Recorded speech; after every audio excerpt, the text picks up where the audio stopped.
সকাল থেকে কি এক অবস্থা, কারেন্ট এই আছে তো এই নাই, এই আছে তো এই নাই। কারেন্টের আশায় বসে থাকতে থাকতে আমার আর ভিডিও বানানোটাই হলো না।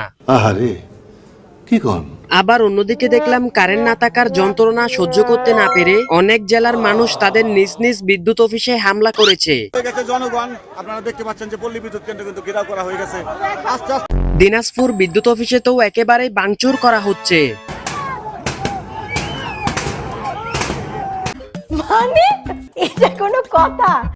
এমনকি বিদ্যুৎ অফিসের একজন কর্মচারীকে তুলে নিয়ে গিয়ে মারধর করা হচ্ছে। পল্লী বিদ্যুতের একটি উপকেন্দ্র থেকে এক কর্মচারীকে জোর করে তুলে নিয়ে গিয়ে মারধর ও আটকে রাখার অভিযোগ উঠেছে। অন্যদিকে আমাদের বিদ্যুৎ মন্ত্রী বলতেছে গ্রাম অঞ্চলে নাকি লোডশেডিং হয় না। গ্রামে লোডশেডিং নাই। তাহলে আঙ্কেল আমি এতক্ষণ এগুলা কি দেখালাম জানি না। গ্রামে যদি লোডশেডিং নাই হয় তাহলে গ্রাম অঞ্চলের মানুষগুলা কেন বিদ্যুৎ অফিসে হামলা করতেছে?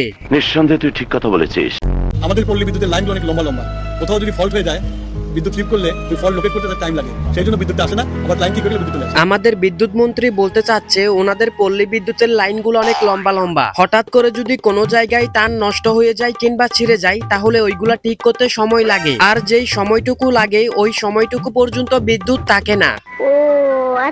আচ্ছা আমার সাদা মনে একটা কাদাযুক্ত প্রশ্ন, 24 ঘন্টার মধ্যে না হলেও 4-5 বার কারেন্ট চলে যায়, তাহলে কি এই 4-5 বারই তাদের বিদ্যুতের লাইনটা নষ্ট হয়ে যায়? এটা একটা সুন্দর প্রশ্ন, আপনার আসলে খুব টেকনিক্যাল প্রশ্ন। এই প্রথম দেখলাম বিদ্যুতের সমস্যা নিয়ে সংসদ ভবনের একজন সদস্য কথা বলতেছে কিংবা প্রতিবাদ করতেছে সাধারণ জনগণের পক্ষ হয়ে, আর সেই ব্যক্তিটা হচ্ছে আপনার আমার সবার প্রিয় রুমিন ফারহানা। 10 থেকে 12 ঘন্টা, সামটাইমস ইভেন মোর কারেন্ট থাকে না।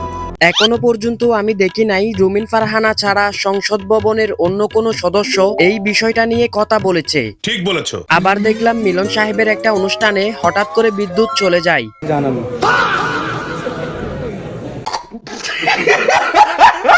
এবং কি পররাষ্ট্রমন্ত্রী বক্তব্য দেওয়ার মাঝখানে হঠাৎ করে বিদ্যুৎ চলে যায়। মানবিক এটাই হচ্ছে আমাদের বর্তমান বাংলাদেশের বিদ্যুৎ ব্যবস্থা। এই সব দেখে আমার কেন জানি বারবার তারেক আঙ্কেলের একটা কথা মনে পড়তেছে। মনে রাখবেন উই হ্যাভ এ প্ল্যান। এই সব কিছুই হচ্ছে আমাদের তারেক আঙ্কেলের প্ল্যান, কারণ তিনি বলেছিলেন ইনশাআল্লাহ আমরা সেই প্ল্যান বাস্তবায়ন করব। হ্যাঁ আঙ্কেল, আল্লাহর রহমতে আপনার প্ল্যানটা বাস্তবায়ন হয়েই গিয়েছে। 10 ঘন্টার ব্যবধানে দেশের সর্বোচ্চ লোডশেডিং এর নতুন রেকর্ড হয়েছে।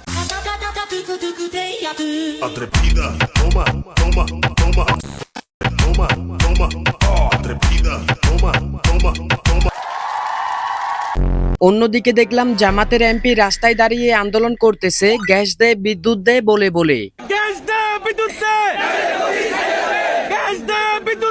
এটা কি কোনো কথা? অন্যদিকে কারেন্ট যেতে না যেতেই আমার অবস্থাটা ঠিক এমন হয়ে যায়। একটু কারেন্ট দাও আল্লাহ, একটু কারেন্ট দাও আল্লাহ।